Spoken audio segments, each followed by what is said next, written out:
On Christmas Eve, the wind cut through the streets like a blade, and every step Emily Carter took felt heavier than the last, not because of the cold, but because of the envelope in her coat pocket.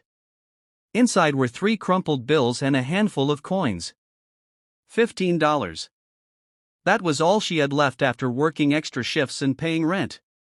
She stopped outside a small family diner glowing with warm yellow light, her breath fogging the window. Behind her stood her mother, Mary Carter, frail but smiling, holding Emily's arm as if that simple touch was enough to keep the world steady. Emily swallowed hard and whispered, "Merry Christmas, Mom," praying she could make this one night feel like something more than survival. Emily hadn't planned on the diner.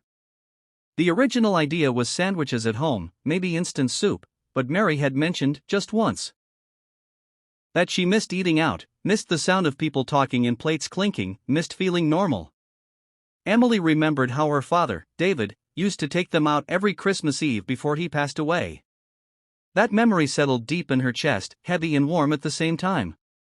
She counted the money again, did the math again, and told herself they could share one meal.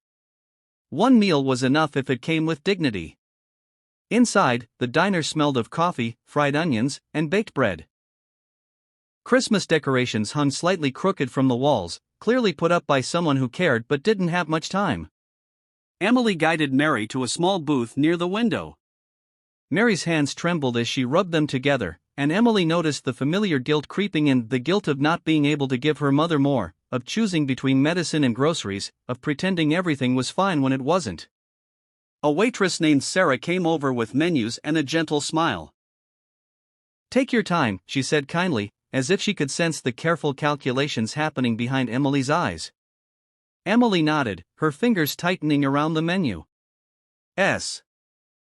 "Emily," he said quietly, holding the paper between his fingers. "You left this." Her face drained of color.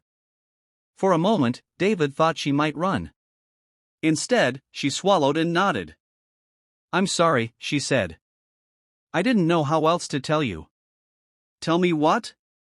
David asked. She glanced around, then leaned closer. "That steak," she whispered.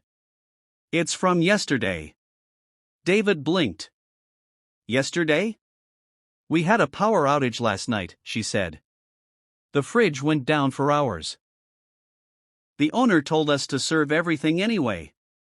Said we couldn't afford the loss." Her voice cracked. "I've seen people get sick.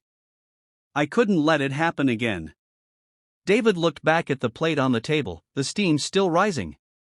He felt a cold wave roll through him, not fear for himself, but something deeper. Betrayal. Not just by the diner, but by a system that forced a young woman to choose between her job and someone else's safety. "Why tell me?" he asked. Emily hesitated. "Because I saw you counting your money before you ordered. Because you look like someone who can't afford a hospital bill. And because I know what it's like." David's throat tightened. "What do you mean?" "My dad," she said softly. "He raised me alone after my mom died. Worked himself sick just to keep us fed. People took advantage of him because he was desperate." Her eyes met David's. "I couldn't be part of that." For a long moment, neither of them spoke. The diner noise rushed back in. Plates clinking, a baby crying, the bell over the door ringing. David pushed the plate away. "Thank you," he said finally. "You did the right thing." She nodded, but fear still lingered on her face. "If my boss finds out." "He won't," David said. "Not like this." David returned to his booth, but he didn't sit. He watched. The owner, a heavy-set man named Frank, laughed with a regular, completely unconcerned. David felt anger rise, but he forced it down. This wasn't about revenge. It was about responsibility. He paid for the meal anyway, leaving